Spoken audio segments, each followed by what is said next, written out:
And we are live. Welcome, folks. Good Monday morning to everyone and the start of a new week. And we're going to take off right out of the gate this week with kind of my granddad used to call a barn burner, right? He used to call that, we'd get kind of a drought. And for Pennsylvania, that's like 2.5 weeks without rain. And he'd start predicting that we would soon, somewhere in mid-August, get a barn burner storm, meaning a big thunderstorm. So we're going to kind of take off like thunder today. We're going to be talking about the 8 biggest shifts, economic and technological shifts, that are already in motion. So none of these things are coming. They're already here. They're just further manifesting themselves. They're around us right now. They're happening right now, but they're going to accelerate and have a greater impact on society in the next 10 years than pretty much everything else. I'm not going to say everything else. I'm going to say pretty much these are the ones that are obviously on the radar right now, at least to the people who are paying attention. And I'll give you kind of the top level that we're going to be going through today, right out of the gate, because some people say, oh, just say it. All right, I'll say it, but there's a lot of explanation each one of these. The death of the 40-hour job, that's on the board, and that's coming. AI disruption of white-collar work. I'm sure you saw that or something like it happening, but we're going to go into it in a way that we probably haven't yet, and we should have by now. The collapse of traditional education. This is more than the enrollment cliff. This is more than people pulling their kids out of school. It's all part of that, but there's way more to it than that. When there is a superior system available that costs less than what you currently have, people use it. And AI will plow right into that one. A lot of these are connected. Decentralized energy. More and more people will be installing solar on their roofs than any time in history. This is going to move really fast as we begin going forward with it. Supply chain fractures. We've learned nothing, so we have to learn now, and that's going to happen. And it already is happening. Tesla is an example of this, and in a way that most people don't realize yet. So is Samsung, and connected to Tesla, even though not officially. I'll explain when we get there. We also have de-dollarization and global realignment. And what I mean by de-dollarization isn't no more dollar or the death of the dollar like has been planned to you, promised to you for so long by all of the investment rags and things like that, trying to get your money from you. It's just the dollar's not the only option anymore. And that's going to have major impacts globally. And it's a big part of why we have so many positioning things going on right now by the current administration, whether you love them or hate them. There's a reason they're doing what they're doing. We also have central bank digital currency push, which will have less effect on us in the U.S. than a lot of people around the world who don't have a lot of options to get the hell out of it. But it's still going to affect us, and it's kind of pushed back into the de-dollarization of things. Biotechnology and human enhancement, or CRISPR, and associated things. We'll go into that today. And then we're going to end today with why you don't need to be aware of, you don't need to know all of it. You don't need to like pay attention nonstop to all of these things, but you need to be aware of them. And the reality is you can't ignore it and not get hurt if you have a career in front of you. If you're going to be retired by the year 2030 and you know you're going to be good, then you can ignore the stuff if you want to. There's a lot of things you can ignore when you no longer are tied to an income. If you're going to be tied to an income, if you're going to have a career to build, a business to build, you're going to need to know about these things because they are going to affect you in huge ways going forward. And remember, I said long ago, the decade from 2020 to 2030 would be the biggest decade of flux any living person has ever seen. I think that's coming to be true.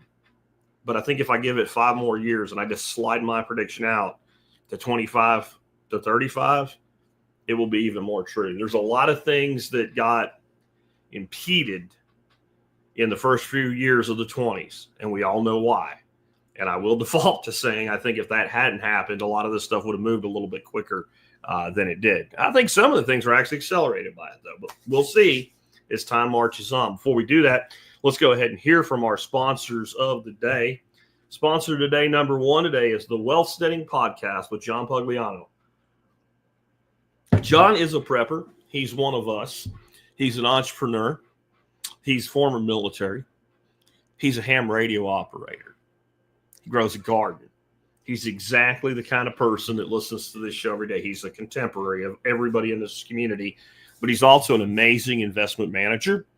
He's the kind of guy that instead of I'm going to become an investment advisor by answering an ad in the paper and getting trained in relationship sales by like American Express or something like that, or Edward Jones, I'm actually going to learn the craft of investment management, make myself a liquid millionaire, and then and only then will I quit my job and go do it for others. It's exactly what he did, and he can help you learn how to do it for yourself with his podcast called the Wealthsteading Podcast. So check him out today at wealthsteading.com. Next up today is knifekits.com. They go about as far back as any sponsor we still have. I think I signed knifekits.com as a sponsor in 2010. Here it is, 2025, and they're still here 15 years. That's a long time to have someone support you in the business of podcasting. Check them out today. Knifekits.com does exactly what it says and says what it does. You can make knives from kits. That means that anybody, even me, can make a knife and come up with really great results. If you're a master bladesmith or going to the next level, they also have incredible raw materials, mammoth tusk, buffalo bone, different types of material for making handles, both synthetic and real, or I should say organic. Just really cool stuff. Kydex sheath making equipment, leather sheath making equipment, even the equipment to make holsters, blue guns, things like that, all of it. Check them out today at knifekits.com. With that, let's go ahead and get on into today's topic, which again is these 8 shifts. And I kind of like to come at subjects like this one, not particularly this one in of itself, but whenever we talk about technology moving forward, affecting the way that we live, the way we work, the way we earn, the way we solve our problems, the way we get information, all of it, I like to come at it from the term point of shift. We live in a world that is fueled by hype and rage bait. And if I wanted to be a more successful person in raw numbers, I would partake in it a hell of a lot more than I do, and I don't. It's far more important to me that I give you guys things that are tangible, that are real, that are based on reality, that you can apply in your life and build a better life. As I've said for 17 years now, if times get tough or even if they don't. I want the things I teach you to make you better off in an emergency, better off in a disaster, no matter whether it's local or state or global. It doesn't matter what it is. I want it to make your life better off when something goes wrong. But I don't want it to defer living and taking advantage of opportunities that are put in front of you. So when people start talking about the type of things we're going to talk about today, it's usually from one or two angles.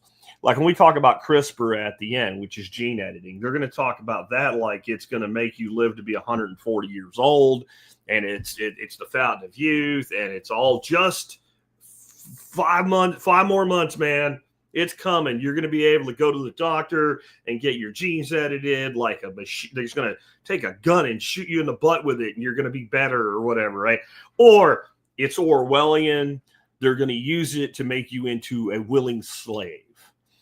And I'm not saying that either one of those things can happen. I'm saying that both of those things are very unlikely to happen, especially anytime in the next 5 months, let alone 5 years. Well, the way I like to come at this from is exactly the term I use, which means a shift. A shift. And shifts are almost always feared. I guarantee you the first time some caveman somewhere figured out if I take these two things and strike them a certain way, a spark will come off and I can make fire on demand. There was some other older, wiser caveman supposedly that said we need to ban this technology because fire is dangerous. And if we use fire, everybody's going to die. Okay. Or some version thereof. And, you know, there's things that once that idea is out of the can, you can't put it back in. You can't make it go away. That's what all these things are. And so if we look at them as salvation, we are ignoring history. And if we look at them as oblivion, we're ignoring history. The idea that 90% of people's jobs are going to be replaced by AI in 10 years is one of the most preposterously stupid things I've ever heard in my life. There's never been a technology that's had that effect. In fact, the more advanced the technology of replacement, the more it's actually created an opportunity. And there's no reason to believe this will be any different. It also doesn't mean nobody gets hurt. It doesn't mean that nobody suffers. and it doesn't mean everything's going to be wonderful. So not the apocalypse does not equal heaven, right? Like it doesn't have to be one extreme or the other. So let's kind of go into this. Let's talk about the death of the 40-hour job. Now, again, shifts. And when I say death, does that mean that in the year 2035, there won't be a single person on a 40-hour work week? It does not mean that. The death of the 40-hour jobs means that it will stop being the de facto standard by which all things are measured. Right now, if you were to go, you get out of high school, you go to college or trade school, military, whatever, but you're done with your school. You've moved away. You pick up your cell phone and you call up mama, you call up daddy, or you call up grandma, and you say, I got a new job. I found a job in my space. The first question, especially if it's your grandma, they're going to ask you, is it 40 hours a week? In other words, is it a or they'll say it this way, is it a full-time job, right? And if it is, it will get some level of implicit blessing. Because if you tell them, oh, it's 20 hours a week, that's just a part-time starter intern thing. Like, you still need a real job, youngin', right? That's how they would go. But if it's 40 hours a week, in our mind, that's a legitimate job. And if you have somebody that tells you they work 50 hours a week, you even have more respect for their job because it must be important they're paying you 10 hours a week overtime. Unless you're salary and have no bonus structure, then it just sucks. But if you tell somebody you work 36 hours a week, they discount that in their head, even if they don't tell you that, even if it's because they're jealous because they work 55 or whatever. But we're not going to keep doing this. And I think it's more about, it's a decline of job security and the rise of gig and freelance work. People are starting to realize that if I'm actually paid for the time of their work, they'll be paid more for the time that I'm working, then I can make more money in less time. And my overall, I can either make a lot more money by working just as much or just as much money by working less. So I'll give you two options. And just imagine you only really have two options in this scenario to help you mentally understand this. I'm going to offer you a job. It is a 40-hour-a-week job with benefits, okay? And it doesn't matter what the benefits are. Whatever those benefits are, like however much it saves you on your health insurance, and you get a 401k and a certain number of days off, right? A certain amount of PTO. You can have that job, or you can have a job that is exactly the same work. The job that I'm going to give you, though, is going to take you, on an average week, 25 to 30 hours to finish your job. You're going to get paid such that at the end of the year, you will have made the exact same amount of money. Plus, in this gig job, you'll make enough overhead to fully cover the benefits that you don't get because you're a contractor. In other words, whatever the spread is in health insurance, you got the money for that. If you have to set up a Roth IRA or something and there was an employer match, there's enough money that you can just set it up and you can have your own employer match. You can set up as an S Corp or an LLC, tax as an S Corp, run a payroll on yourself, and at the end of the year, you're going to end up with the exact same money. Not more, not less, the exact same. But in one, you run your own thing. You get paid only when you're working. You're going to work 25 to 30 hours a week. And the other one, it's a conventional job. You end up with the same place economically, but you have to go to an office and you have to do what you're told when you're told to do it, and you're paid to be there versus paid for what you do. Which one are you going to take? Every person with a brain, right? Every person who's not looking for work to be a place that they escape home because they're miserable at home, just pick the first option. I can't even see a reason that you would pick the second option other than security. Well, the veil of security is falling. So since the security's not there, and in the end, the two jobs pay the same, and one gives you 10 hours a week of your life back with less oversight, you're going to take that one. When I say the death of the 40-hour-week job, that's what I mean. The de facto standard is going to be something more akin to option one than option two. Tech-enabled income stacking and lifestyle design play into this, because your other option is, well, what if you could have two of those jobs and work 50 hours a week from home instead of going to an office? So you have two clients each paying you a full-time salary like we just described. But because you can do your work from home, because you can multitask and have like 4 screens up, and I actually know people that have been doing this for over a decade now, and provide these services, maybe you'll work 50 hours, but you'll double your income and have complete freedom. And you'll take back the overtime of 10 hours doesn't count, because most people spend at least 10 hours a week commuting if they go somewhere. So you don't have to leave the house except to go do things you want to do. You work from home, you have flexible time, you work twice as hard, but you get twice the money and twice the freedom. That's another way that this is going to be, that you can stack these functions and you can be doing multiple things for multiple people. So we're going to go more into people that have clients, because what most people don't realize, that's what you are already. You are a professional contractor with a client. It's just that most people have a single client with what you would call like a time and materials contract, right? Like when I was in structured cabling, we would bid a job, and that job would be, hey, we're going to put in 140 workstations, 4 drops per workstation. Here's the materials we're going to use. Here's how long we think it's going to take, and here's a price, right? And that was a bid job. And people understand bid jobs. They understand how that works, that it's basically, it's all on you. If you fall short, you lose money. You still got to get the work done. Where if you had a time and materials job, it would be like I had a contract with Aetna that we sent text to them for $85 an hour to do whatever they needed to do. And if a job was going to take more than a certain number of hours, it had to be approved by an on-site contact. But basically, it was always approved because they wanted it done. And materials would be at cost plus 20. And so you have one client on a time and materials job, and it's the same work every week, and it's a 40-hour job. We're talking about moving to a place where you have multiple clients. You provide multiple services or the same services to multiple clients. Employers are shifting to output over hours.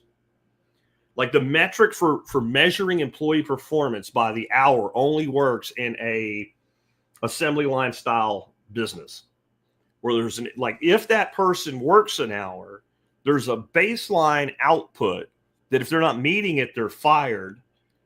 And there's a optimum output, and then there's like a rock star output. And if I have that environment, I have a warehouse, products come in the back, orders come in for distribution, packers and movers and pickers pull product and shove it out the other side. I can totally manage that business based on hours that the employee works. And if the employee's there, I know the output. As soon as you move past that to anything that requires individual moving parts, if the person can get up from their desk and go take a dump at 10 o'clock in the morning without asking somebody, on the way back, stop at the coffee thing and talk to somebody for 10 to 15 minutes before they get back to doing what they're supposed to be doing. And nothing happens if they do that. And the next day they could skip it altogether, and the next day they could double the time they did that, and nothing happens. Then I can no longer manage an employee based on their time at work. It's impossible. And it's been that way in most positions forever, and it's what's led to what we call quietly quitting. These are all the people that have jobs that are not really necessary, and nobody's figured it out or held them accountable to it yet. But companies are learning this, and they're switching, and AI is going to play part of that. We'll get to that next. But what is the opportunity? Each one of these 8, I want to give you what the opportunity for you is in it. This is your opportunity to build work around your life instead of your life around your work. That's the best way that I can put it. Once you clearly define your value, and instead of looking for a job, you look for clients to market your services to, even if it looks like a job, even if it's a single client and it technically is a job. As soon as you start seeing it that way, then you start structuring everything that you're willing to say that you can do for somebody based on output versus hours. Once you get in that mode, it's an understanding between you and that employer. Now, if you're doing something like you take phone calls and then you have to be available during a certain hourly framework, that still applies. But other than that, if I'm saying I want X widgets produced a week from a person, I want all the service tickets answered as they come in every week. This is what I want, whatever I want is. And it pays Y, X actions pay Y dollars. I do not give a flaming fiddler's fart how you do it. especially if you don't come to an office. All I care is that the output equals the expectation, and it would be even better if the output exceeded the expectation, which now became the new minimum standard and what you'll be held to. And once you've developed that, the ability to provide your client, your employer, that return, they leave you alone. And that means if you want to knock off 2 hours to go see your kid practice, because they're fixing to go on the road with a traveling team for baseball, then you do it. But it's up to you to make sure if you do that, you can cover it for yourself. That's just one example of how this is going to work. Moving on, AI disruption of white-collar work. AI is going to disrupt a lot of things, but it's going to hit white-collar more than anything else. And it's really coming from the pointless jobs first. The pointless necessary jobs. What is a pointless necessary job? Well, it actually works really well to be staffed the way I just described in the death of the 40-hour job. The pointless necessary job is a job that has this person sitting at a desk or a workstation or some location 40 hours a week. And what they do for you really takes them about 15 hours to do a week. But no one will take the job as a 15-hour-a-week part-time job. And the person needs to be available on demand. In other words, I know that they're going to do nothing on Tuesday, and they might do nothing on Wednesday, and they'll definitely do something on Thursday, but I might need them on Wednesday, and I need to have them. There's a lot of jobs like this. There's a lot going on these videos right now. All these women are putting on like TikTok and Snapchat and shit of their jobs, and 90% of their job is what they wear and what they fucking eat. Okay, those jobs, people call it adult female daycare, right? And I think that females are getting a bad rap for it because there's a lot of men with jobs like this too. I'm just saying, we don't make videos of like what we wore that day and call it a cute commute or whatever, and pictures of us eating at our desk and shit, right? And pretending that it was hard. There's a lot of jobs like that. Those jobs are the kind of job that almost always has somebody that has 4 or 5 of those people reporting to them. That's the number one way those jobs function. You have some sort of supervisory manager, middle manager, whatever, and he's got 4 or 5 direct reports. And it's his job to make sure those people are all tasked, and the accountability he always has is his output. And if his output from his team equals the expectation of his boss, all is well, and he leaves everybody alone, including farting around at the coffee maker. It doesn't matter, right? Well, a lot of those jobs now, what's going to happen is that dude, that guy with the 4 direct reports or 5 direct reports, he's going to have nobody. He's going to have an AI agent to replace his people. Or he's going to have one person and him and an AI agent working between them, and they're going to flatten that organization. That's how those jobs will be eliminated. The need for a human isn't going anywhere, but the need is going to go from maybe we need 6 humans for this role to 2 plus an AI tool or suite of AI tools. That is going to be a massive shift. Solo operators now rival full teams. Some of the work that I do now, and I believe it's resulted in a better quality podcast, I literally cannot do on my own. And now I can't, and I can actually do the same. I can do the same show prep more than I ever could before, and still less time. It takes me less time to produce a show with more research and more development in it than it used to from these tools. And we are be aware of this. We are in the infancy of these tools. Many of the problems these tools have, they're being worked through. They're being improved. It's not like the companies doing it are not aware of the problems. And it's not like they want the problems to be there. They want to sell more, right? They want their tools used more, and they want to win. And there's a lot of competition in this space, so that will only continue. And human AI collaboration is going to become the new baseline. Most jobs, now, I mean, if your job is to run a trencher and put plastic pipe in the ground connected to sprinklers and hook it up to a control unit and install sprinkler systems, you're probably good for a while. But most jobs that are, thinking level jobs, human intelligence level jobs, if you're not capable of collaborating with AI in the next 5 years, you're done. Because as these organizations flatten, there's going to be intense competition to not be one of the people being flattened. And the person that's the early adopter who has demonstrated capability with this tool may be the one replacing his former manager who was resistant to it. Right? And there's a danger, too, of your work going through your manager looking like your manager did it. So it's going to be important that we find ways to differentiate ourselves. The opportunity in this, though, is using AI to scale your output. Whatever you're doing, you should be asking yourself every day, how can AI help me do this? And if you don't know how AI can help you do this, here's the freaking super secret squirrel way to figure it out. Go ask AI how it can help you do the things that you do. Go tell AI, this is my job. This is what I do every day. This is what I'm expected to do. This is what my boss thinks I do really well. This is what my boss thinks I do okay. And these are the things that my boss thinks I do poorly. Be honest about that. How do I use you to do a better job for him or her? And how do I use you to do a better job for my company? Just ask. And what did we talk about last week? The interview process. You give it that assignment and then say, you give it a role. You are an expert in my field, as much as you can flesh out about that. Now ask me 5 qualifying questions one at a time before you give me your recommendations as to how I can use AI to improve my position where I am right now. See, I'm giving you the codes. I'm a guy that's going to be building and selling AI courses for a while because I like doing it. And I think I can go further by making it more sculpted for you. And I have a surprise for you today that I'm going to give you for free that's in that vein. But I'm also willing to tell you how to do it yourself. And I'm willing to do that because there's a lot of people like, if somebody already figured it out, I'd rather pay them a few bucks than figure out how to do it myself. But that's how you do it yourself.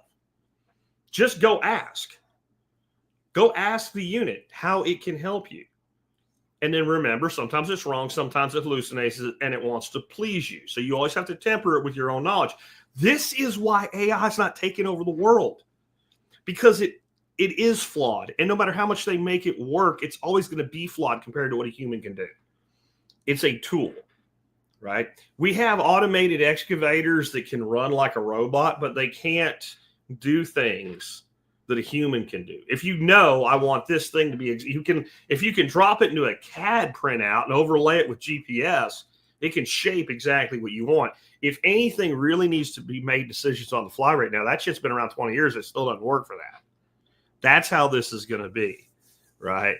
Grok told me to ship eggs in the mail. You can ship eggs in the mail, Aaron. That's great. That's great. Good advice. Though Grok is probably my least favorite AI tool for LLMs right now. I'm not saying it's going to stay that way, but right now I am unimpressed with Grok compared to Gemini or ChatGPT. Just saying. Moving on. The collapse of traditional education. This is where I have a surprise for you that I'll be giving out today. So degrees are losing value against skills. And it's because we marketed bullshit for so long that sooner or later we had to, you want to dance, you got to pay the fiddler, and the fiddler has his hand out and he wants his freaking money. And what I mean by that is we have run this gamut of market that everybody should go to college, make loans easily available to stupid people who shouldn't be in college in the first place, convince them that the loan is immaterial to their life. It doesn't matter how much it costs. They're always going to make more money with a degree than if they don't have a degree, and it will more than cover the cost of the loan. Get a degree in, and if you don't know what you want to do, get a degree in anything. It doesn't matter. All degrees have incredible value, and education is priceless. That's what we've marketed for a solid 50 years. And we've really marketed hardcore for 40. From the 80s forward, that became the mantra, the message. By the mid-90s, when you were in high school, the message you were getting, even if it wasn't directly said this way, is anybody that don't go to college is a loser that's going to end up scrubbing toilets for the rest of their life. It's never been true, but it was the message. And children are very subject to the message from teachers and leaders in schools. And when you add in TV saying this and radio saying this and mom and dad being conditioned to say this, it just becomes a default. And that's what it became. And that created a surplus of degrees, and a surplus of anything reduces demand. I mean, while you were getting your economics degree, right, in college, they should have explained to you how the law of supply and demand affected your degree you were getting. When I go to interview people for a job and 8 out of 10 people have a degree, my value of the degree just dropped through the floor while the cost of the degree has gone way, way up. But employers are demanding more of a shift to like a proof of work. I'm way more concerned about what you've done and what you can do than what you were taught that you could do but haven't done yet, right? I mean, anybody with a brain would think that way. I want you to start thinking about it like it's your money, not coming in, going out. You're going to hire someone to do a job at your house. Let's say put a roof on your house. And one of the contractors has gone to all the schools, has all the certifications, but has actually done 2 roofs in his life. The other guy got out of high school. His uncle had run a roofing company for 40 years. He went to work for his uncle for 5 years. After 5 years, his uncle wanted to retire. He went and borrowed money from the bank and bought the company. He now owns and operates the company that his uncle built and tutored him on for 5 years. And he's been doing it for another year. And they both want the same money to do the same job. Who are you hiring? See, as soon as it's your money going out, all those fancy credentials doesn't mean jack diddly shit anymore, does it? That's how employers think, and they're thinking more and more this way. So learning paths need to not only help you learn, they need to lead to action. And you need to be, even if you don't have a job, you need to be building a CV of projects that you can demonstrate to a prospective employer. This is what I can do. I've already built these things. I've already done these things. I've already implemented this, right? This is the new way of things. It really is. And student debt is now becoming what it always was, but it's becoming this in the minds of people, a liability.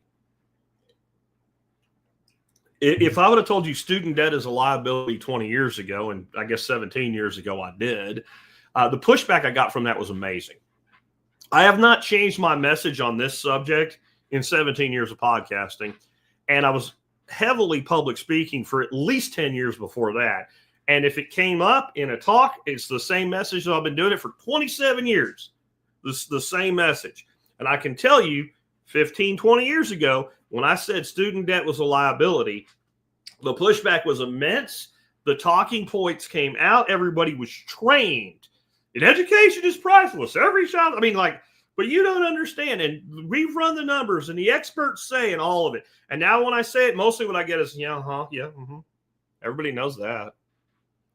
Student loan, that's why they turned it into a political pugil stick of who's gonna pay off your debt for you, even though you're the one that incurred it. That's why it became that, because people now know it's a liability.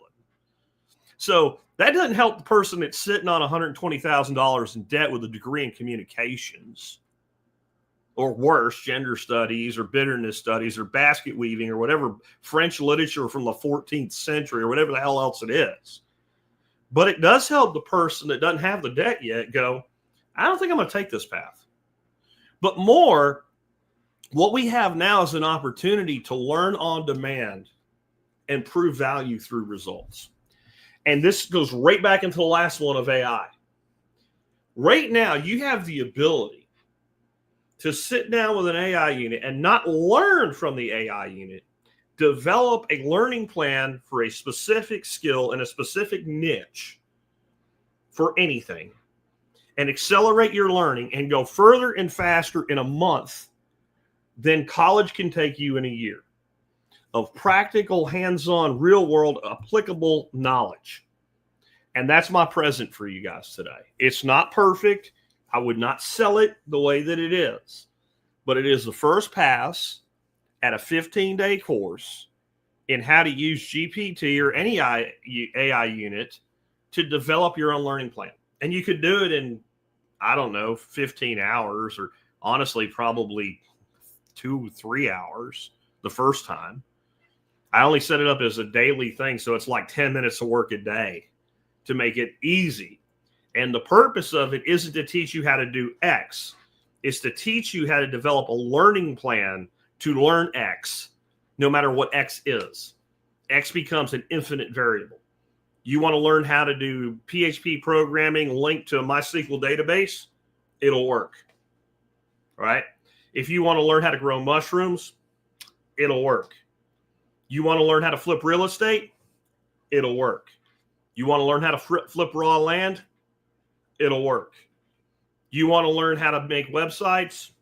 It'll work. You want to make web apps? It'll work. You want to learn how to reload equipment? It'll work. You want to learn how to tie flies? It'll work. Have I made the variability enough for you yet? I built it all out. I spun it into a PDF. I'll upload it. And when the audio version of this podcast goes out about 30 minutes after the live stream ends, you'll be able to download it for free and use it. It doesn't cost you anything. You don't have to hop into a form or nothing like that. I thought about saying, it's going to go out in the Daily Mail or something like that. To hell with it. You just have it. I'll probably refine it. I'll probably turn it into something that takes more like 20 days to do, or 20 steps, right? And I'll probably sell it for, I don't know, $10 or something in the future and give it to MSB. I'm thinking about rolling some things out like this and just put them in MSB, and they're all free to MSB members. And then anybody else can buy them for $9 off Jack's Laws or something like that. But I'm going to give that to you for free. And it's the template to do. And I guarantee you, since it's a first pass, there's some flaw in it. You'll find it. And I guarantee you that there's a way to tailor it better for a technological path versus a hard skill path versus a philosophical path. This is as generic as I can make it, so it's as universal as possible. But if you try this, just pick something you want to learn. Don't worry about if it's for your profession or your work. If it's just for fun, might even be the best first step at it. And develop an entire block of learning and then proceed through it. And once you understand that, once you unlock that power, because we've talked about YouTube University for years, but let's face it, you go to YouTube and you're like, how do I grow oyster mushrooms? And then you end up picking the one with the guy that looks like the NPC logo with the guy, all right, pointing at something, like all of the videos. That's what it's all become. What if there was a tool that would research and find you the best experts so you already knew exactly what you were looking for? And then actually help you take written content, turn it into verbal content in a conversational manner, and present it back to you in podcast form, like Notebook LM, and then develop quizzes for you so you could test your knowledge. Once you understand how powerful that is, you'll become a polymath, because everything that interests you, you'll just say, I'm going to dedicate the next 2 weeks of my life to becoming very informed about this one thing. And you'll have a blueprint for it. And even though the first time you go through it, you'll probably have to diverge from exactly what I said, once you come up with your process, right? And you develop your own template for it. Oh, I want to learn what variable is X? You change a couple words in your initial prompts and start going. And the next thing you know, it's not GPT telling you what you want to hear. It's GPT developing a lesson plan for you that is specific to what you want to do and what you want to learn only. And it could be like a 101 level. And then, you know what? I got enough out of this. I'm going to go learn something else. I'm in. Then you can develop the 201, the 301, and the 401. And you can accelerate your learning and your capabilities so quickly. If that's what university is going to be competing with, and they already are, it's just nobody's aware of it yet. When I say nobody, I don't mean, well, obviously you are. I just told you. Obviously I am. I just said it. When I say nobody, I mean the number of people aware that that's what this technology can actually do for you is less than 1% of the general population. Once it's 10%, forget it. It's an avalanche. And that is coming very, very, very, very fast. Next up, though, is decentralized energy. I think you're going to see a shitload more residential solar and battery adoption, the panels and the Tesla walls and all that, the price of that is going to keep getting driven down. And the price directly correlates to the cost of the purchase of energy from a centralized source. In other words, what is expensive now could not go down in price, but as inflation continues to go up, if the base price of it doesn't go up and the cost of energy goes up, what was expensive becomes break even and money saving very, very quickly as that spread increases. And what I think you have, and I'm going to save some of this for the next part on supply chains, is you have companies that are being very innovative like Tesla, and everybody thinks Tesla's making batteries and driving down the cost of batteries so they can drive down the cost of Tesla cars so they can sell Tesla cars. And they don't realize the Tesla car is a hamburger and the battery is real estate, and we're talking about Ray Kroc and McDonald's. And I'll just give you that now. I'm going to punt that to the supply chain area that we're going to go to next. Let that start kicking around in your brain. There is a lot of concern about grid instability. And the problem with grid-tied solar is that without battery, when the grid goes down, you have nothing. You have nothing. But if you have batteries and solar and grid-tied, you now last. You have, like, if the power goes out for an hour or so, you probably don't care. And if it goes out for an hour or so during the day while you're still making power from your solar panels off the roof, you really don't care. And it's better in every way than a generator. It doesn't break down like a generator does. It doesn't have problems like a generator does. It's not a mechanical thing like generator does. Richard Hoffman says Tesla's producing tiny homes with a power wall already. They're selling you a tiny home. It already has power. You drop it where it is, power's there. It's got batteries. It's got panels. Tesla's also, been big on hyping the roof, the Tesla solar roof, which is where the panels are integrated into the shingles. I'm not sure that's ever going to take off because shingles wear out and panels wear out. So the one good thing about putting solar on your roof, it actually extends the life of your roof when it's done right because the panels cover the shingles. But most solar experts will actually tell you don't put the panels up on the roof. Sean Mills, it's probably 1 in 10 designs where he says, yeah, put them on the roof for this. I think that's going to change too. I think the technology is going to get more suited to putting on roofs because it's where most people are going to do it, because most of Sean's jobs are for homesteaders, and homesteaders like this thing called acreage, but most homeowners have these things called lots, and there's not a lots of room on the lots for lots of panels. That's why they go on the roof, and that's going to continue. And local microgrids will probably start replacing central control. The more this happens, there'll be more and more opportunities if you get a certain amount of penetration into a neighborhood to create a centralized additional battery backup system that acts like a substation, but for that particular group of people. We already have things like this that go on with wind generation and co-ops, but I see this becoming much more fragmented and maybe even becoming something that cities start encouraging and subsidizing in some way. But I think we are going to get to a point where your power company will pay half the price of your power wall. There's already been some test plans where they did that, and then it kind of went away for a while, but it will come back. And the reason is simple. If I'm a power company, I'd rather build the backup infrastructure distributed at the customer premise where the customer becomes at least partially or fully responsible for it because it impacts that one customer more than anybody else. And paying for half your power wall costs me less than the same amount of storage at a central facility. So it just costs me less to subsidize you than it does to build it for myself. And if yours breaks, one's broken. If something happens to my central facility, I have a much bigger problem.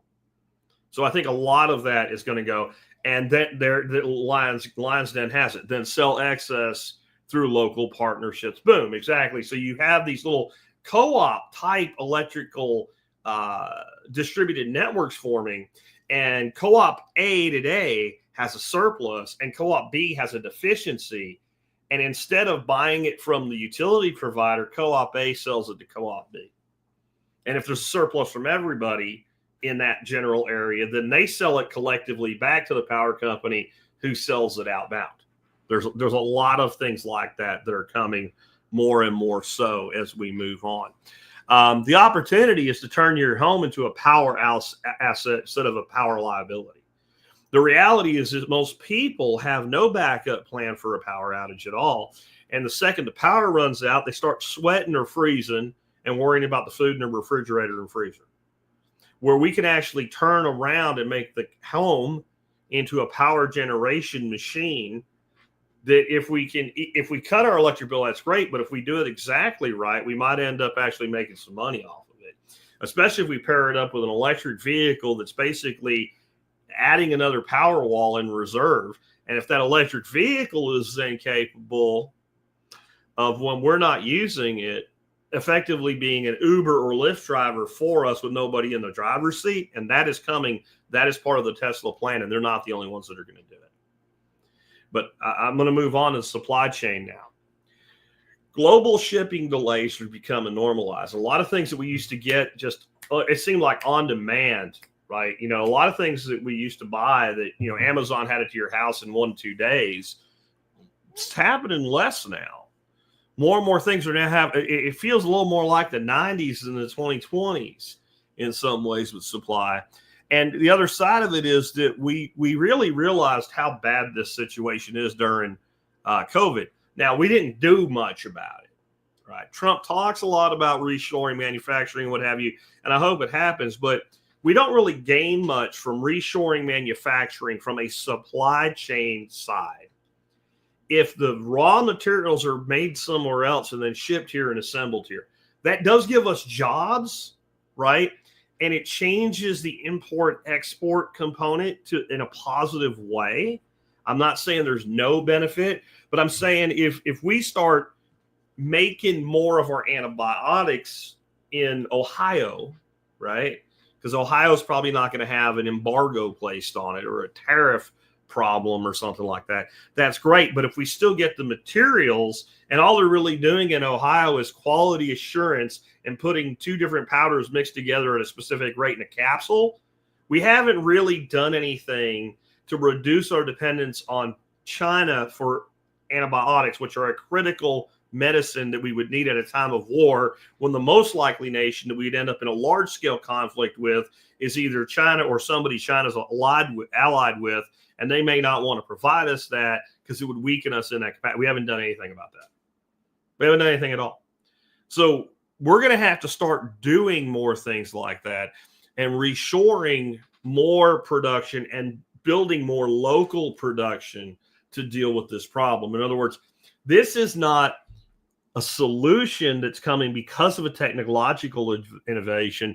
This is a long-term festering problem that after 50 plus years of fiat monetary system and global conflict is manifesting itself in a way that is requiring us to do something about it. And of course, we will use the technological innovations that are available to address the problem, if that makes sense. So AI is a technological innovation that's causing movement. This is movement that's causing the adoption of a technological innovation. The opportunity, or I would say before that, one of the other things we have to do is we have to do more strategic stocking. This is the return of the warehouse. Right now, the warehouses have been decimated. Pretty much you have Amazon warehouses, Walmart warehouses, Costco warehouses, and then logistical warehouses that primarily serve Walmart, Costco, and Amazon. And I'm not kidding. I'm not kidding. They just built one about 5 miles from my house down by the highway, about 10 miles from my house down by the highway. Everybody thought it was going to be an Amazon facility. I don't even remember the name of the company. This thing it's probably a couple square miles under roof. It's 3 stories, and it's acres in footprint. Okay? So I'm saying there's probably a couple square miles under roof in there. It's a logistics company. And when I looked up, everybody thought it was going to be an Amazon warehouse. We're like, man, there's one over there and there's one over there. Why would you build another one? But what else could it be? Well, it turns out it's a logistics company, which means a warehouse for warehouses. And their number one client is Amazon. Their number two client is Walmart when I looked them up. Yeah, you see what I'm saying? But as we need more of this, then that's more product on the ground domestically and regionally to address international shipping, whether the product's being made overseas or not. We're going to have more here. This also evens out, more madman syndrome, Trump or somebody like Trump in the future with all these crazy tariffs. These things always have lead ups, and it would enhance the ability to do what everybody did when the tariffs started, which is the reason you saw some prices go up and the excuse being tariffs, but it was all bullshit. There wasn't a single thing you bought that was really impacted by actual tariffs because most of them never went into effect. But the other thing they did where it looked real, they ordered the people that knew they had supply side issues were coming and that they would be able to sell what they're already selling. They just bought a shitload before the tariffs went into effect, got them imported, and stockpiled them.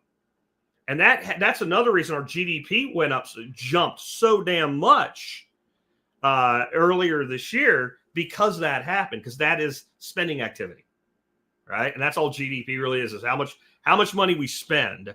Gross domestic product. It sounds like we produce something. It's how much money we spend in reality. The opportunity here is create or support small batch local production, or even things that are larger scale, figuring out what role you can play as an entrepreneur or as an employee in affecting this issue, because this issue is not going anywhere.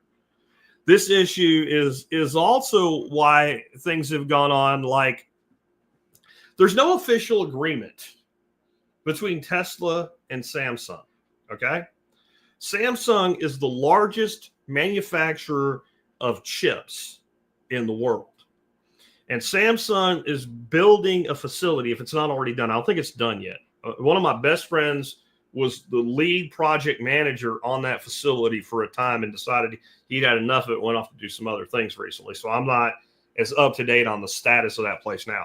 But this same person was the head project manager that built the Tesla Gigafactory.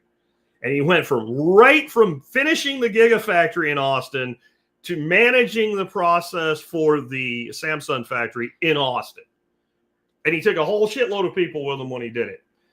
And you have to sit back and go, it's very obvious that one of the largest buyers of chipsets going forward is going to be Tesla and other Elon Musk companies, period.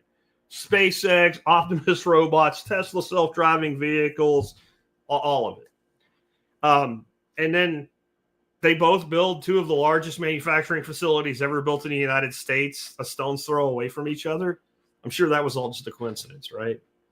I'm sure there's no planning on making Austin the new Silicon Valley. That's totally not what's happening, right? That's not it. It's not that. Come on, can't be that simple, can it?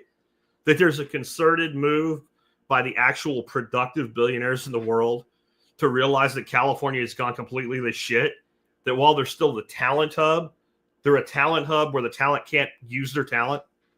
If I want to build a facility in Texas and I have all the money, I can buy land today and break ground tomorrow. Literally.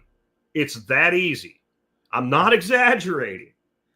It will take me 18 months after I buy the land of begging for permission, maybe to break ground in California. A year and a half in this type of space, it's just untenable. Income tax in Texas, 0. Income tax in California, highest in the country. Regulations in Texas, minimal, designed to be a pro-business environment. Regulations in California, meh. Okay, now here's where all these mesh. California is a talent hub. Those people know more. They have more experience, whatever. Okay, so if I can get a good engineer in Texas versus a great one in California, I'm already ahead. I can train that engineer. But now I go, Mr. Engineer, here's all your suite of AI tools. Oh, shit. Oh, shit, California, you have a problem. Houston, we have a problem. No, Sacramento, we have a problem, right? There's a problem for you. Your regulation, your onerous taxation, your anti-business environment is now the last thing you had was a better talent pool. Talent is portable for money. And as companies pull out, that talent has nothing to do. It either sits there or it leaves, or it works remotely for the company in Texas, which I'm going to tell you right now, Texas companies are going to be like, yeah, we don't want remote workers from New York or California. We've talked about the tax issues as to why. Anybody else, yeah, you're free and welcome. I mean, that is what is going to happen. A lot of people want to leave California, is what Crystal's saying, and she's right. Well, a lot of people don't leave because they don't think they can get the kind of job they have in California somewhere else, so they feel like they're stuck. There's the normal reasons. My family's here and all that, and this won't fix that. But there's a point where people go, so wait a minute, I can go make $20,000 less a year in Texas and increase the size of my house by 1,000 square foot and still have more money? I think I'm going to Texas. That's what happens. This is where y'all start the shit about voting in the policies. There's nothing to be done about that. This is a weather forecast, guys. This is not what I think should happen. This is what's going to happen. And it's already been happening. And that's why all you got to do to see this, price a U-Haul from LA to Dallas one way, then price a U-Haul from Dallas to LA one way, and look at the price difference. And there's a simple reason.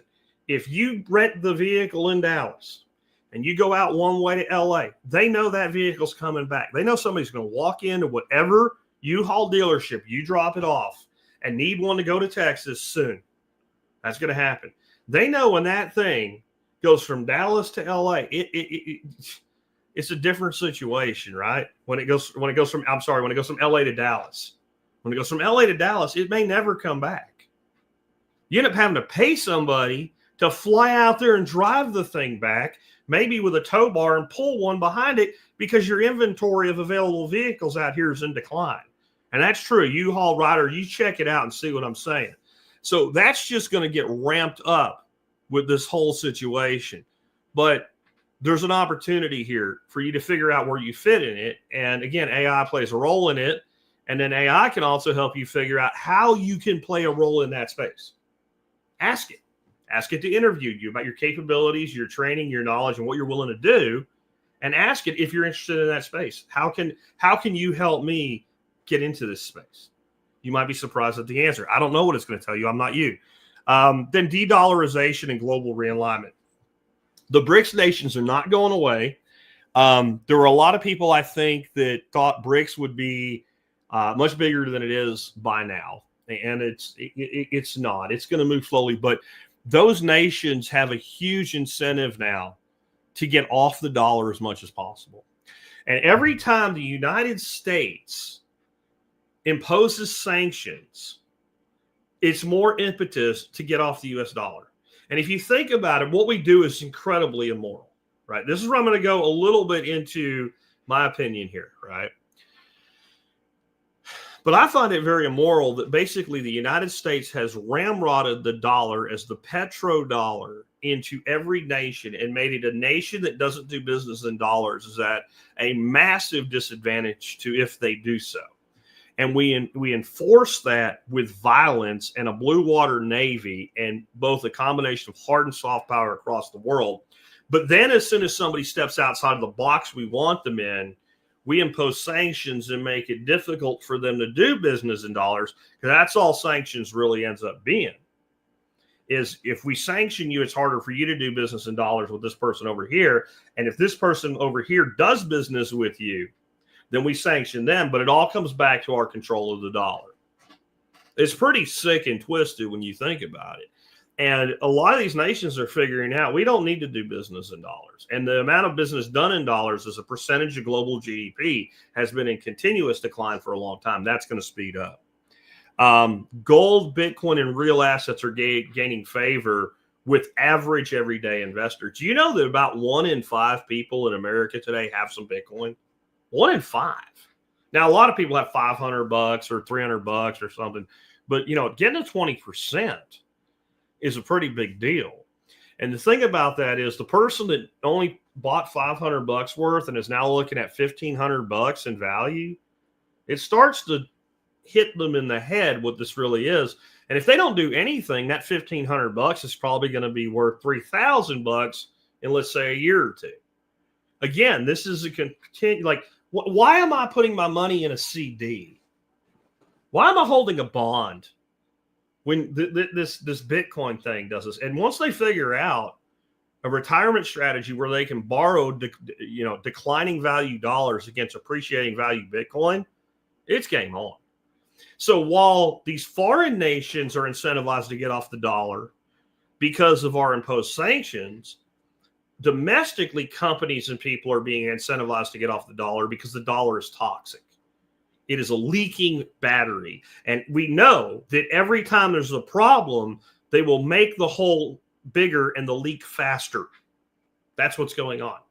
So the only thing you can really do right now is hold on to durable long-term commodities as a battery for storage of your wealth. And when you buy, people say, well, what about stocks? Right? When you buy a stock, when you buy an ETF that's a basket of stocks, that's the same thing you're doing. You're holding ownership in a company or group of companies. And the rich always have done this, is you build up a portfolio of assets with real value, and you never sell it and you borrow against it. And the other side of the equation, this is something that people just don't realize at all is being done to you, is they taught you to do it halfway. They taught you to do it halfway. And this gives them a guarantee of new money coming in to support the base price of their assets. Okay. And then it gave them a guarantee that you would piecemeal sell off all the assets you spent your whole life acquiring in the last 15 to 25 years of your life, and that they would buy it from you with money that they obtained by borrowing against the assets they already had and adding your asset to their pile. That's what they do. Right? So you're taught, you're trained by the people that come into work, that work for giant financial companies. You need to put 10% of your money in your 401k, and your employer will match 5% or whatever the fuck it is. And you just need to do that your whole life, and then you can retire. And your retirement plan is always liquidate your assets. And we've built a mindset in humanity that whatever you don't spend before you die, most of the time when your children inherit it, they're going to sell it. Even, no matter what they do, they're gonna disperse of the assets that you built. And who do you think's buying it? You think the same people that trained you to do that shit. That's who's you're spending your entire life to acquire assets for maybe 10 decent years of retirement, where you sell them all back to the people that sold them to you in the first place, and they can buy yours with leverage. That's the whole system. Well, people are catching on to this and realizing, hey, I can play that game too. Instead of bitching about the rich, won't you be like the rich? And maybe you'll be rich, or at least less poor. That's where people are moving with this. And inflation and volatility are the new norm. Like this, it will not get any better than it has been in the past. It will get worse. The devaluation will continue, and it will accelerate. And it's both the inflation and the volatility of the prices of goods and services, pinched by the supply chain issues that we already covered. Then there's going to be this huge push for a central bank digital currency. See, I think what most people don't understand about bureaucrats is if a bureaucrat could, there would be nothing you could do without approval. The average bureaucrat, that's how they think, that they're better than you, they're smarter than you, and they can control you. I'm talking about top level bureaucrats. Like if you took the 50 top bureaucrats in any nation, they would all want it down to the level. If you're going to dig a hole in your own front yard, you should probably have to ask permission from somebody first. Maybe not me. My God, I'm way above holes. I'm way smart. But somebody should make sure that the hole is proper. It's not too deep. It's not too wide, that all the dirt goes back the right way. They want to regulate and control everything. It's a big part of why they've tried to convince you that food that's not for humans is for humans. Because all of the food that fits that description is commodity food that can be stored long-term, that can be quantified, that can be controlled in movement, and that can be taxed every time that it moves. Corn, soy, wheat, right? Potato, to a lesser degree, but pretty big, same. Potato, barley, lentils, legumes, all this shit. It is something that can be put in a giant silo, quantified and known. The goal of government is to quantify, know, and control everything. It's its purpose. It's its function. It's like a living, breathing entity. And when it runs out of things to control, it's like, I need more, and it wants more to control. And that's a big part of what's going to drive this desire for central bank digital currency. Because now they can just say, you're spending your money wrong. Oh, we don't like the way you're spending your money. We're just going to change your money so it can only be spent on these things for the next 3 weeks. Don't worry, it's only 3 weeks. But if you don't spend it in 3 weeks on these things, it'll go away. But don't worry, it's only 3 weeks. And then if you tie it to something like a social credit score, all those things, it's not like somebody's sitting there going, oh, look, Richard's an asshole. He can't buy any more of these things this week. And no, it's all done by computers and algorithms, just analyzing spending and behavior and who said you were a good boy and who said you were a bad boy and where you can rent an apartment and where you can't, which train you can get on and which train you can't. It's already being done in China. It's already a part of daily life in China, and it is supercharged by a CBDC that doesn't even worry about whether you can or you can't go to a place. It's whether they can or they cannot accept your money. I liken it to this. I think they changed it recently. It's like 10 o'clock now. But in Texas, they have these stupid, archaic blue laws that are, some of them are still around. Now, if you go back long enough, and when I was a little kid, some of this was in place, it'd be like, you can't buy like soap and shampoo on a Sunday. Like, that was how stupid some of this was.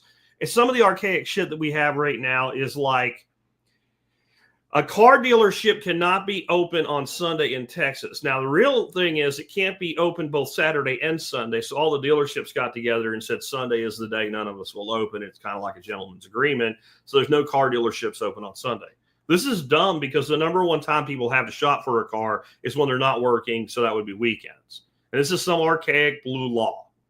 But there's another way to look at it that applies to CBDC. So they have a time on Sundays where you can start buying beer. It used to be noon. I think they dropped it recently. You know, some politicians somewhere got enough of a spine to say 2 hours probably won't upset the religious people too much. Why you care if I buy a beer when I go to the grocery store at 9 o'clock in the morning? You don't need to drink at 9 o'clock on a Sunday. No, I don't need to drink at 9 o'clock on a Sunday. But maybe while your ass was in church, I went to the grocery store because you weren't in my way. And maybe I'm picking my groceries up for the week, and maybe I want to, and it's none of your business anyway, right? But they have that. But here's where I get to the CBDC angle. You show up to the cash register, and you put your 12-pack on the belt, and it comes up, and the girl goes, beep. It goes, womp. She goes, I can't. There's nothing she can do. You can stand there and wait till the time changes, but it's time locked. The grocery store's system is coded so that you cannot buy the beer during this time frame. They don't lock up the beer. They don't do stupid shit like they do in some states where they turn all the lights out in the beer aisle and put up, you know, like they do that in Arkansas. They turn all the lights off. They put up a rope, like, you know, like a rope at a club or some shit, just so that nobody is confused. Is I think the real reason they do it. Like, because a lot of tourists or something are like, oh, I didn't know, right?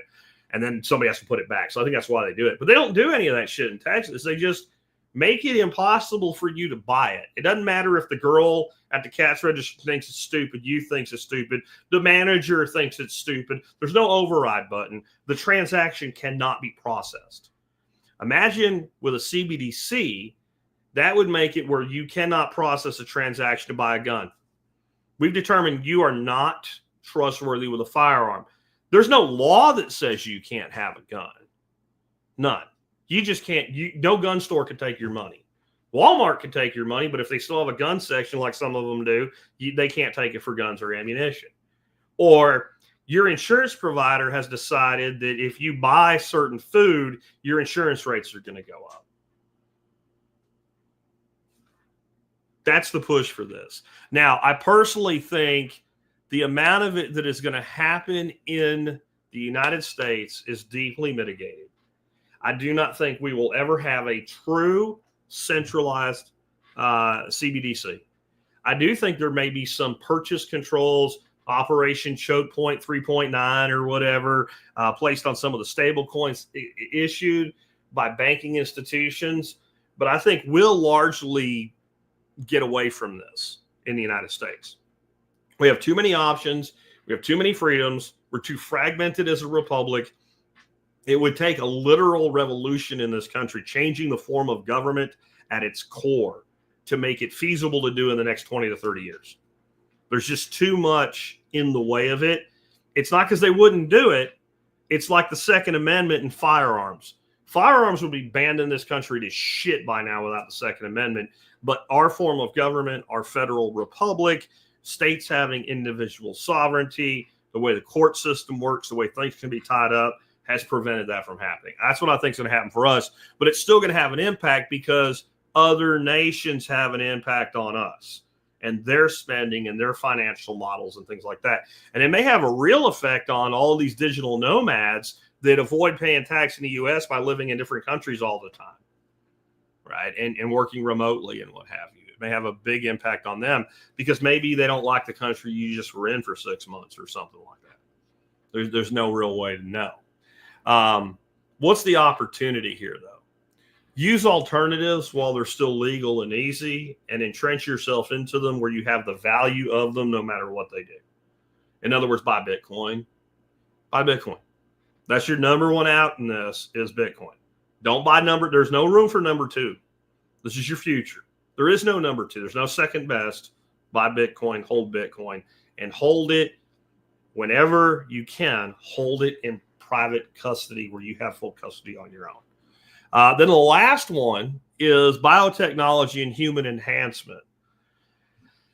This is one of those like Star Trek level promises that's also based on some very real things. Probably the biggest thing in this that's known, and a lot of this is open source and available, you got biohackers doing it to themselves and what have you, is something called CRISPR. CRISPR and gene editing are moving really fast. And I could do a whole show just on this one technology, and maybe I should.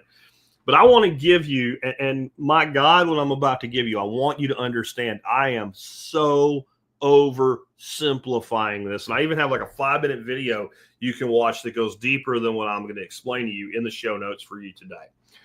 But this is basically a form of immune system from bacteria. And what it does is it rewrites genetics, okay? And we've been able to figure out how to take this gene editing tech from bacteria that use it for their own immunodefense and apply it to rewrite our own genes. And again, I'm way oversimplifying what this means, okay? But it's the best way I know to explain it to someone that doesn't understand it at all. Think of it like Control H in Microsoft Word. And a window pops up and it says find and replace. And if you're a person that constantly inverts your E and your I in a specific word, let's say thief, and you've written a chapter in a book and you use thief like 20 times, you probably misspelled it 20 times because that's just a typo you make. You can pull up and put find misspelled thief, replace with properly spelled thief, and hit replace all. It's kind of like that, okay? It's not exactly like that. It's kind of like that. And it's kind of like an active multi-run variant, and the person types all the time. So your body's making new genetic material all the time, okay? So you can't go do it once and be done, because your body will make new genetic material. And if it's a flaw, at least in your opinion, or a doctor's opinion, or society's opinion, sooner or later, it'll churn that shit out again. Eventually, it'll become a dominant genetic material in you. So it's having like an active system that intermittently runs command, find, and replace. And all DNA, right? And it's like a little fragment of RNA looks for these things and grabs onto them and alters them, okay? And then recombines, and I can't get into how, but it recombines them back into full genes. And it's like having that find and replace command. You type 24 hours a day, 365 days a year, and maybe 5 minutes from now, the find and replace command is run. And maybe 15 minutes from now, it's a run again. And then maybe in 1 minute, it's run again, because you have these fragments moving around and doing all this. And so what you know is sooner or later, all of these genes will get edited and respliced into this new format, which can enhance ability, right? It can fix problems, birth defects. It can enhance longevity. It can do a lot of good things. And a lot of these things are coming. And it also kind of leads into things like neurotech and brain machine interfaces. Now, I have to tell you, the people that I see on social media going, Elon Musk wants to put a chip in my brain. I'm going to tell you, probably that person, that the least interesting thing in the world to Elon Musk right now is you and your brain. He's probably not interested in your brain at all. It doesn't mean that there's no risk there. But right now, when we look at things like neurotech, we're seeing things like, okay, let's make a person who can't walk. I'm all for that. I'm all for that. I think that's a great thing. And if I couldn't walk and there was a chip you could put in my brain, it would make me walk again. I don't care how much you want. Jack, they're going to control you. Bitch, I can't wipe my own ass right now. I think I'll take the risk. And the reality is, if you took over the minds of all the paralyzed people in the world and made them walk, you couldn't move a hill of beans toward the New World Order or whatever it is you're afraid of.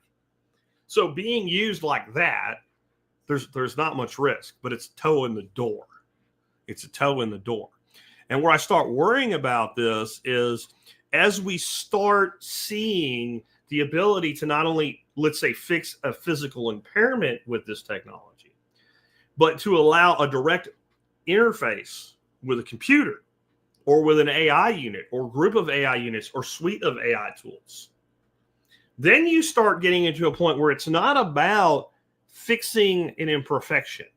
It's not about making a deaf person hear with a cochlear implant. It's not about making a blind person see with some sort of Geordie LaForge Star Trek visor. Okay. It's not about making a crippled person able to walk. It's not about taking a person who can walk, but walks with severe impairment and making them able to walk normal. It's not about taking a person with ALS and preventing them from having a miserable death by creating a computer system that can replace the lost components of their ability to control their body. No, now it's about enhancement.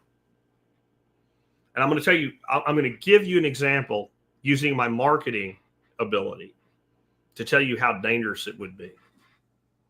But I want you to think of something, because you might get there before I give it to you, if I just give you one thing to think about.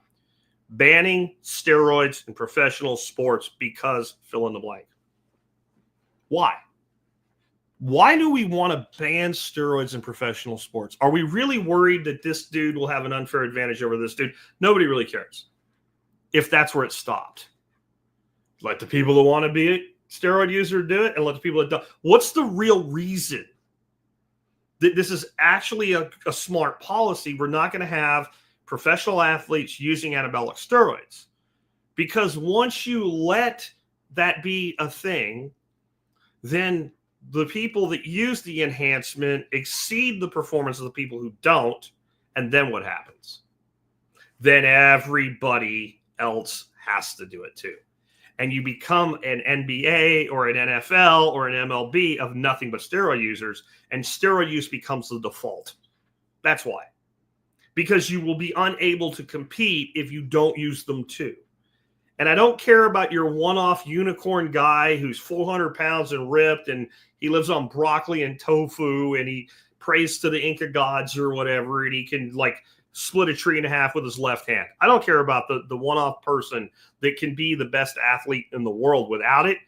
In general, in mass, if you allow open use, untested steroids in professional sports, 99% of people in professional sports will be on steroids. And then they'll be forced to take all of the risk that comes with it. Does that make sense? I mean, whether you think it's a good thing or a bad thing, does it make sense that that would happen? Okay, now here's my marketing thing for you. It's 10 years from now. Neuralink type technology has become a thing. It's everywhere. You can go to your doctor's office for $1,000 and a small monthly subscription and have a chip planted in your body. And it allows you to interact with AI units like Gemini, Claude, and ChatGPT simultaneously. It allows you to enact and interface with them at any time you want by asking a question in your mind where you hear it in your own voice like an internal dialogue, and you address the question, and the unit that has the best answer, because they talk to each other and agree, starts to give you an answer while they talk with their own independent agents between each other. And you hear your AI unit talking to you in whatever voice you prefer, even though nobody around you does. I know a lot of you are scared, but wait for the advertisement that comes with this and see where it goes, okay? So you start hearing all this shit, and maybe it's in a sexy British chick voice like Siri had when she started. Whatever you like, right? The way you would handle that, Jack, is you would blah, blah, blah, blah, blah, blah, blah, right? And you have that ability now. Now here's the commercial. Here's the commercial for it. There's a board meeting. Bob and Tom are sitting in front of their boss. And Bob and Tom's boss comes up with some really complicated shit the company's trying to solve. And it switches to where you hear the internal dialogue of Bob and Tom. And you hear Bob asking himself, what do I do? He expects an answer. I don't have an answer. This seems impossible to solve. Maybe we could do this, but if we did this, then this would happen, and blah, blah, blah, blah. And that goes on for about 15 seconds. And then the camera just pans over to Tom. And Tom goes, how can we handle this situation? What are 5 good ways to go at this problem? And you hear, well, Tom, what you could do is this, or this. And then Tom, while his boss is still waiting for an answer and grilling Bob, says, expand idea number 3 for me. But he doesn't say it. He just thinks it. And it expands it. And then the boss turns to Tom, and Tom goes, what we could do is this. And then it just comes up and says, do you want to be Bob or Tom? Neuralink.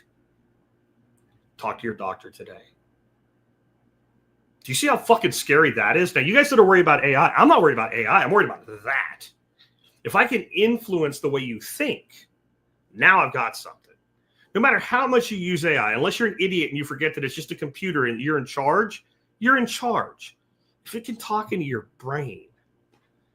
And if we create a system where the people because right now, I'm already telling you the AI advantage is something you can't ignore. You have to learn to use this, or it's going to freaking run you over flat dead.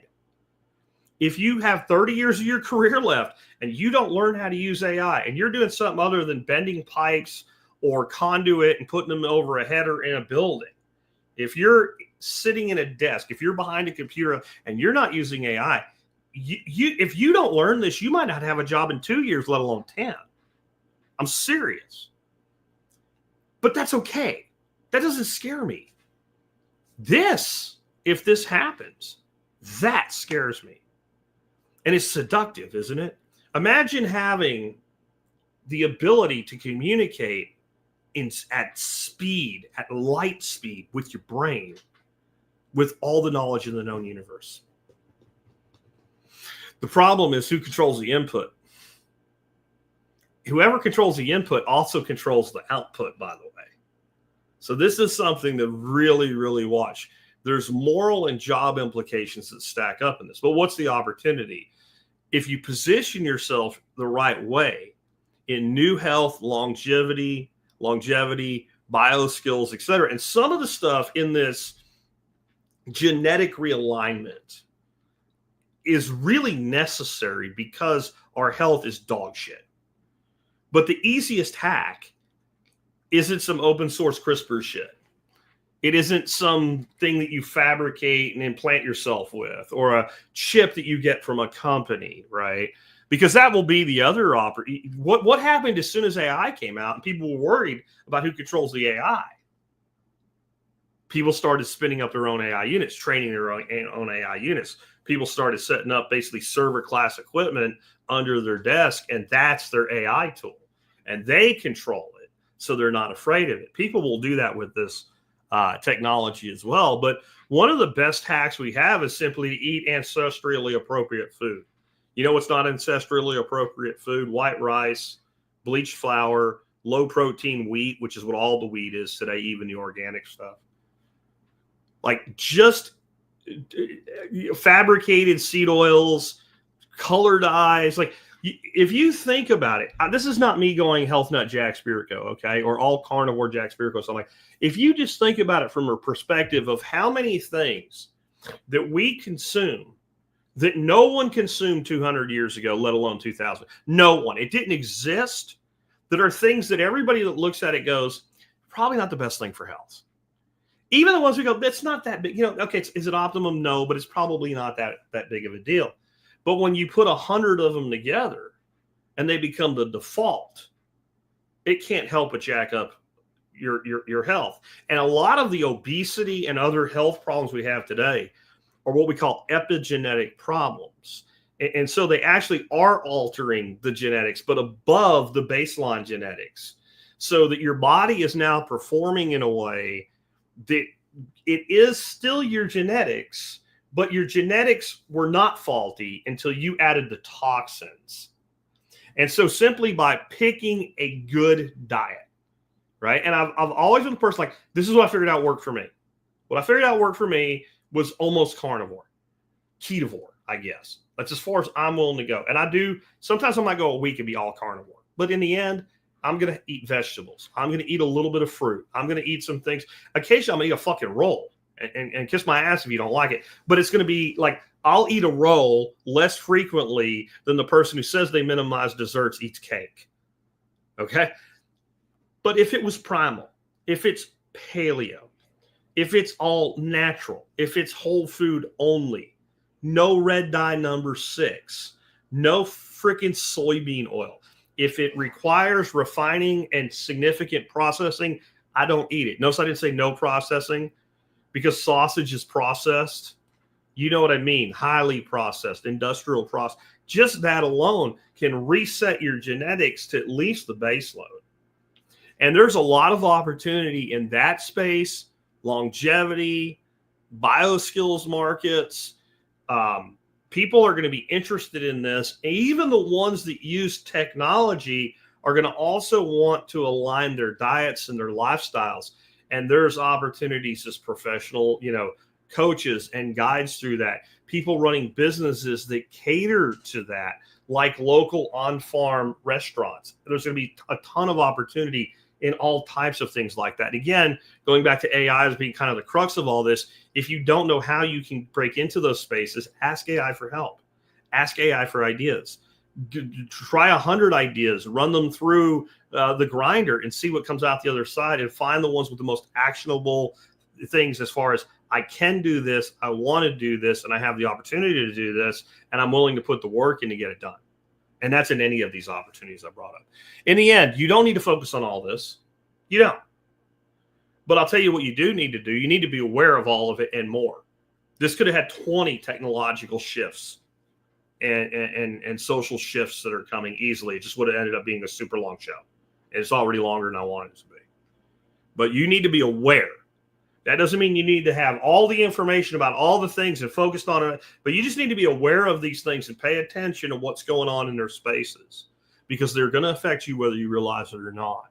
You need to focus on the parts that will most affect you the most, though, right? So you need to be aware, general awareness. And if you're in a job, let me put it to you this way, if you have an office job and no one works for you, and you work for someone specifically, you have somebody you directly report to, and you're one of 5 underneath that person, there's a very good chance that you look at you're one of 5, like a board, right? And there's 2 of 5, 3 of 5, 4 of 5, and 5 of 5, that significant numbers of your collective will not be there in 2 years, let alone 5.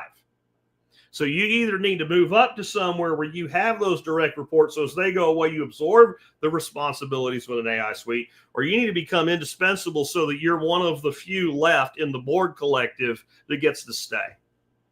That is totally different than if your job is you're out installing sprinkler systems. And it's totally different than if you're a guy that welds things. But there's still going to be components of that. They're going to be like machining. They're going to be done by AI. You might be doing the work, but the planning, the development will be done by AI. This is going to infiltrate everything. It won't replace everything, but it'll be in everything. It's already being integrated in everything. It's replacing search because it's built into search. It's running your freaking phone now. Like, if you think you can be a Luddite and go back to the way it was in 1960 or something, good luck with it, unless, you can't ignore it and not get hurt if you have any of your career left in front of you.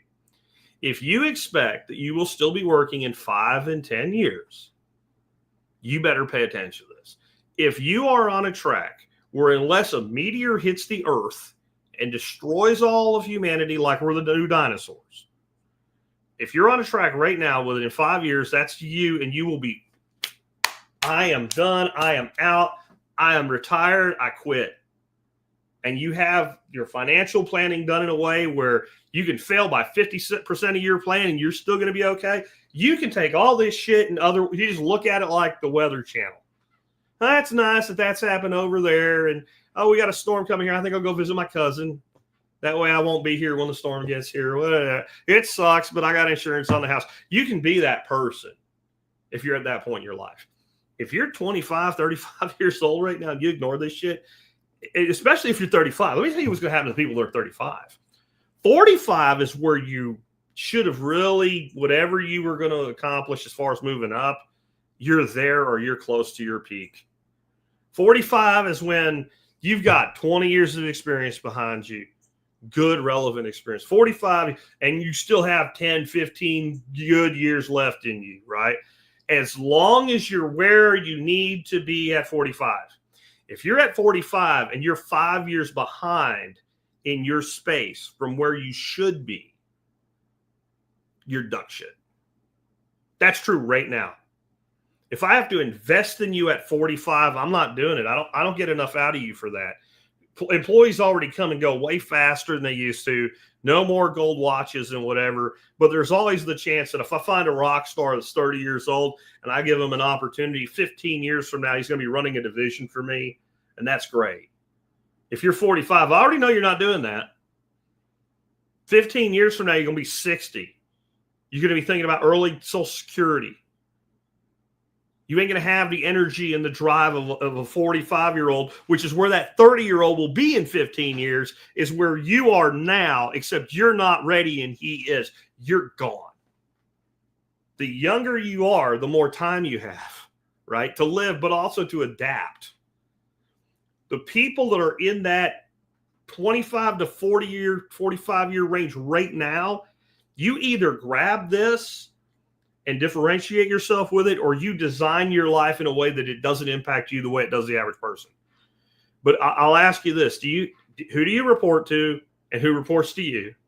That's the first step in figuring out how much this is going to impact you. If nobody reports to you, there's not a lot for you to absorb. If you're the marketing person in a small company and you're a department of one, you're probably good. You're going to be a rock star with this stuff. If you're the marketing department in a mid-sized company and there's 12 people in your department and there's 2 bosses and you ain't one of them, there's a good chance of you being eliminated. Sorry. It's just the way it is. It's just the way it is. We all have our own challenges to bear, right? But that's the big ones. Just real quick, rehashing them. Back to the beginning, if this damn computer over here will let me do what I'm trying. The death of the 40-hour job, AI disruption of white-collar work, the collapse of traditional education, decentralized energy, supply chain fracturing, de-dollarization and global economic realignment, central bank digital currency push, biotechnology and human enhancement. These are the big shifts. These are all massive shifts. And well, I don't know what dicey. Timothy says AI is going to make things dicey. AI is going to make things better if you learn how to use it. And if you don't, it's going to dice you. I'm sorry. I don't care if you don't like it. What I'll finish up with is I just watched a video. I think it was last week. It was Gary Vaynerchuk's video, and I really do like him. He certainly stayed true to the ethos of who he is for 20 years now, and I appreciate that consistency out of a person. And he's been talking a lot about AI, and it was basically a video of him speaking on AI at some event somewhere, and they would show 2 or 3 minutes of him talking, and then they montaged it. So it would leave his talk and would go him walking through the event after talking and speaking to people. and they would tell him how they're using AI, and he'd be like, "That's really great, whatever, yeah." And then he would go back to him talking, and then it'd be another little mini discussion thing, and it was kind of a cool way that they montaged the video together. The very end, it looks like it's over, and then it fades back in, and he's walking out the back of the place, and there's a guy that says to him, "Gary, that was a great talk. It really was, and I think you're right about a lot of things, but I'm still scared as hell of AI." And Gary just says to him something like, "Well, tough fucking shit," and that ended the video. That's the reality. It doesn't matter that you're scared. It doesn't matter that you think it shouldn't have happened. It doesn't matter that you think that it's bad. It doesn't matter that you think it's going to take away the human touch, or whatever you fill the blank in with. It doesn't matter. It's going to happen anyway. And you either figure out how to deal with it or you get run over by it. And that's true of all these situations. It's just AI is going to play a critical role in driving them all. Is this the threat that we expected to see to humanity 15 years ago, 17 years ago when the show started? No, we thought it would be inflation or a real pandemic, not the bullshit from 5 years ago. Life seldom works out the way that you had planned, or no battle plan survives contact with the enemy. But once you contact the enemy, what do? You build a new plan and you fall back to redundancies. That's what it's time to do here. With that, let's go ahead and wrap up. I do love technology. I really do. And I do think technology makes our lives better. And one of the technologies I myself was pretty resistant to when I first heard about it, and like most people that resisted technology, because I didn't really know what it was, is sous vide cooking.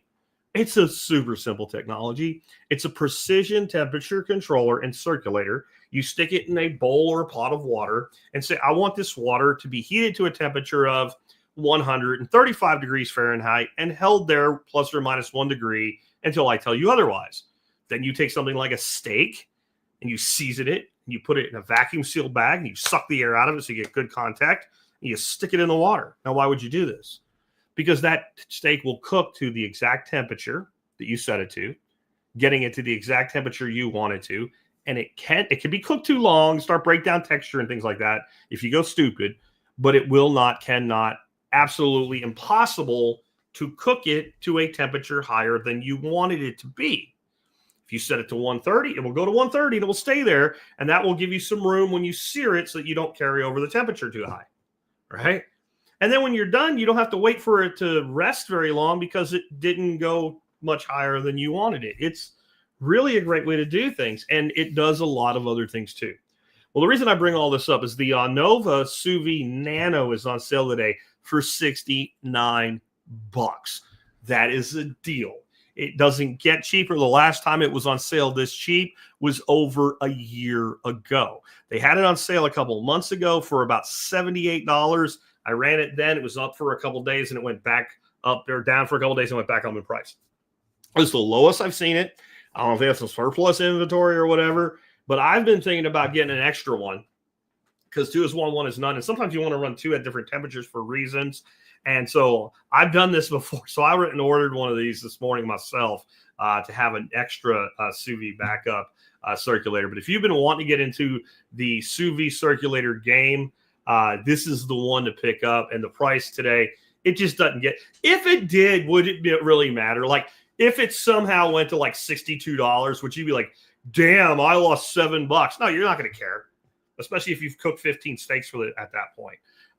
There's a kind of a floor to pricing on some things like this, and it's sitting right there about the floor. I haven't seen this particular model for any less than this ever using a price watch tool. So consider picking it up. And remember, you can always help support us by doing your online shopping at tspaz.com. One more thing today, if you have not picked up a copy of Laws of Life, please consider doing so. Laws of Life, Ditch the System, Design Your Life. It is a great book to hand to a young person and tell them, hey, if you want the things that you say you want in life, this is how one man got it for himself. Maybe you can learn something from the way that he got there. This is not what to do or what to think. It's how to think and how to put those thoughts into actions in a way that builds your life into a better place, no matter what it is that you want out of it. It doesn't place moral judgments on you other than if you're late, you're wrong, right? But it doesn't really say like you should go into this field or you should go into that field or this is the future and this isn't. It doesn't matter what you want to do. It matters how you go about getting what you want. That's what Laws of Life is. With that, I'll wrap up. Thank you to everybody that tuned in today. Tomorrow, tune in early, 9:30 Central Standard Time, because it is first Tuesday of the month, August the 1st, one day before my birthday.